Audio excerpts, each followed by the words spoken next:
मित्रों नमस्कार। मैं प्रोफेसर अजय कुमार झा आपके समक्ष अपने जियो पॉलिटिक्स टुडे एंड टुमारो पर मौजूद हूँ। भारत के बढ़ते हुए जो इंटरनेशनल लेवल पर स्टेचर हैं उसका रिफ्लेक्शन कभी होता हो या ना होता हो, होने के लिए तो आजकल कई जगह होने लगा है, लेकिन जब मोदी जी की बात आती है तो ये बिल्कुल साफ पूरी दुनिया में दिखने लगता है। और मोदी जी के आने के बाद से यह ज़्यादा दिख रहा है। मोदी जी के आने के बाद से सिर्फ मोदी जी के की जब चर्चा होती है तभी नहीं, भारत की जब चर्चा होती है और वो भी जब इंटरनेशनल गैदरिंग में किसी इशू बेस्ड टॉपिक पर बातें होती हैं तो बिना भारत के कोई बात संपन्न हो नहीं पाता है। भारत साथ में है या भारत साथ में नहीं है, ये एक बड़ा इम्पॉर्टेंट मुद्दा है वेस्ट के लिए। उन्हें यह देखना है और दिखलाना है कि भारत उनके साथ है। दूसरा दूसरा दूसरा जो पक्ष है जिसे हम चाइना और रसिया इनके नज़रिए से या उस तरफ उस पार्ट को देखें तो फिर वो भी चाहते हैं कि भारत उनके साथ हो। भले ही भारत चाइना का भारत के साथ संबंध हर लिहाज से गड़बड़ है, अच्छा नहीं है, ये तो सबको पता है। लेकिन इसके बावजूद भी जब एक ट्रायंगुलर की बात होती है, चाइना जब इंडिया रसिया, तो चाइना उसमें शामिल होता है और फिर वहाँ उस फ्रंट पर ये भी चाहते हैं कि इंडिया इनके साथ दिखे इंटरनेशनल फ्रंट पर। अब ये चीज़ें पता है, और ख़ास करके कोविड तक तो फिर भी चला, लेकिन जो इंडिया की इकोनॉमी का रफ्तार गिरा नहीं बल्कि बढ़ते चला गया।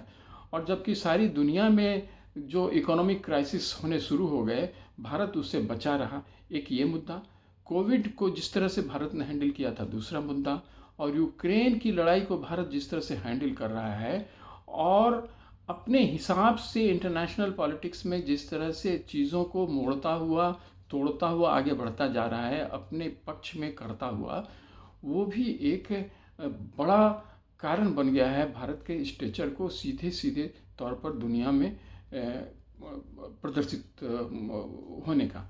लोग देख रहे हैं कि भारत सडनली इतना डिसीजन इस तरह का कैसे ले पा रहा है, जबकि वो इतना शक्तिशाली तो नहीं है जितना अमेरिका है।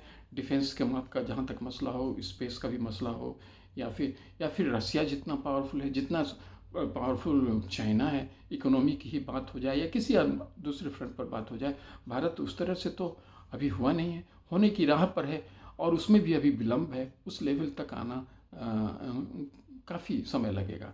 लेकिन बावजूद इसके भारत को इस तरह से रिकॉग्निशन मिल रहा है और उसमें मोदी जी की भूमिका जो है उसे लोग सीधे सीधे एक्सेप्ट कर रहे हैं और उसमें उनका बहुत बड़ा योगदान, बहुत बड़ा क्या, सिंगुलर उनका कंट्रीब्यूशन माना जा रहा है। ठीक है, पहले भी ऐसा नहीं था, जब भी जो जो चीज़ें रही हैं तो समय समय पर, जैसे हमारे यहाँ के दूसरे प्रधानमंत्री भी जब भी गए हैं, ठीक है, किसी न किसी रूप में थोड़ा मोड़ा रिकॉग्निशन तो उन्हें भी मिल ही जाता था। लेकिन अब जो स्थिति बनी है वो बिल्कुल टर्न अराउंड हो गया है और ये टर्न अराउंड दुनिया के लोगों, दुनिया के देशों को सोचने के लिए मजबूर कर रहा है कि यूएसपी क्या है, भारत की इस उभरती ताकत का यूएसपी क्या है।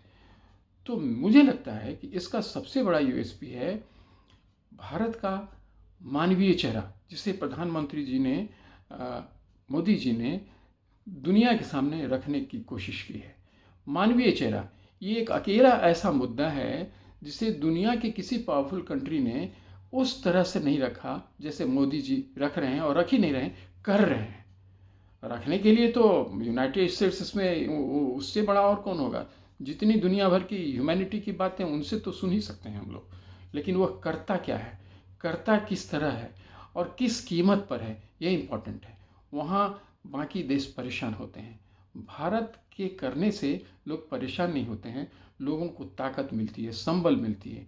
अभी बस एक एग्जाम्पल देख लीजिए, जिस पर हम लोगों ने पहले भी थोड़ी मोड़ी चर्चा की है कि जब न्यू पापिया गिनी में भारत के प्रधानमंत्री गए, इतिहास का, इंटरनेशनल पॉलिटी का या अकेली ऐसी घटना थी जहां वहां के प्रधानमंत्री अपने सारे उनके जो ट्रेडिशनल जो मान्यताएं हैं और वो जिस तरह से काम करते हैं उसे तोड़ते हुए रात में प्रधानमंत्री को उन्होंने रिसीव किया। और गले तो मिले ही, तो वो तो अब लोग ऐसा कर रहे हैं, लेकिन पैर छूकर प्रणाम करना उनके कल्चर में नहीं है। तो यह बतला रहा है। अभी ऑस्ट्रेलिया गए, उसके बाद ऑस्ट्रेलिया में जिस तरह से उनका स्वागत वहाँ के प्रधानमंत्री एल्बनीज़ ने, जो प्रधानमंत्री मोदी को जिस तरह से उन्हें उनका स्वागत किया, और खुद अकेले नहीं, उनकी पार्टी के सारे लोग और अपोजिशन खेमे के सारे लोग, अपोजिशन फॉर्मर प्राइम मिनिस्टर भी इंडियन कम्युनिटी का जो एक वहाँ पर डायस्पोरा का जो वहाँ एक प्रोग्राम हुआ था, उसमें जिस तरह से लोगों ने देखा कि पूरा ऑस्ट्रेलिया एक तरह से भारत के इस प्रधानमंत्री का इस स्वागत करने में कोई कसर उठाने से बाज नहीं आ रहा है। प्रधानमंत्री को बॉस तक कहा वहाँ के प्रधानमंत्री ने। अब ये सब मैसेज दे रहा है। इसके पहले क्या हुआ? इसके पहले अभी हिरोशिमा में जहाँ G7 की मीटिंग हो रही थी, भारत तो उसका मेंबर भी नहीं है, एक गेस्ट मेंबर के तौर पर गया था।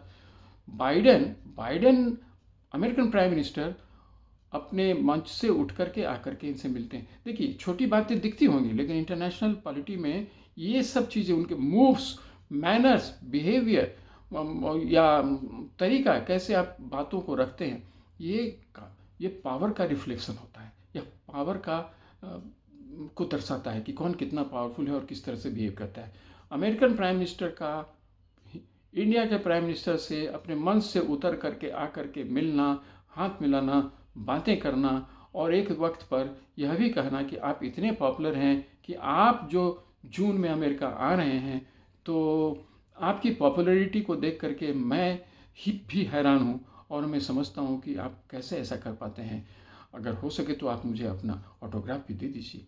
अब ये इसने हेडलाइंस बनाए, दुनिया भर में हेडलाइंस बनाए, तो मामूली बात तो नहीं है। इसे मामूली चीज़ें, घटना नहीं माना जा सकता इंटरनेशनल पॉलिटी में। अब इसके सूत्र क्या हैं? मानवीय चेहरा, जिस तरह से ग्लोबल साउथ का लीडर बन करके भारत उभरा, और ये पहली दफ़ा हो रहा है।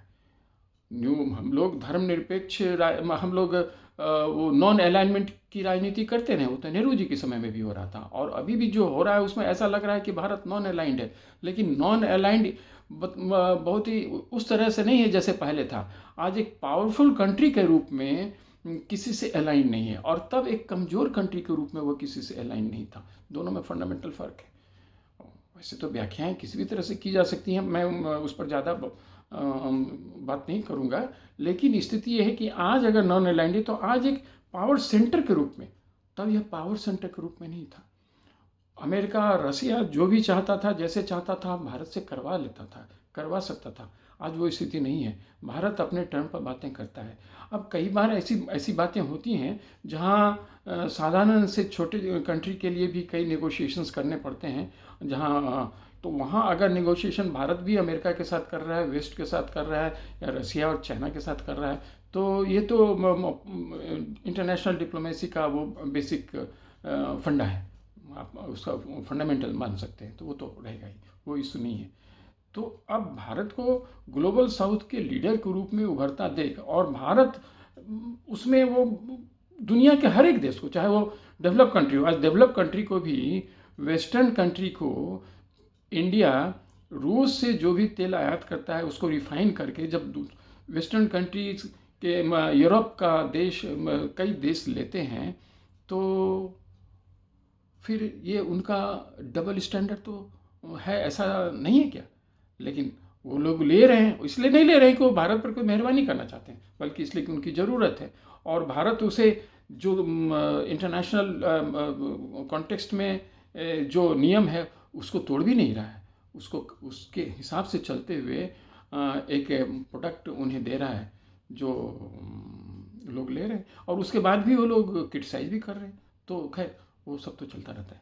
तो मेरा मानना है कि भारत एक पावर सेंटर के रूप में जिस तरह से उठ खड़ा हुआ है, बगैर उतना पावरफुल हुए डिफेंस के सेक्टर में, इकोनॉमी में बढ़ रहा है, इसमें कोई दो राय नहीं है, लेकिन हमारी हमारी जो इकोनॉमी साइज है $3 ट्रिलियन को ही तो आगे थोड़ा सा उसी के आसपास तो आया है, उससे ऊपर ठीक है, या यहीं पर आकर इतने ही में वो पांचवा मोस्ट डेवलप इकोनॉमी माना जा रहा है, वो एक अलग इशू है।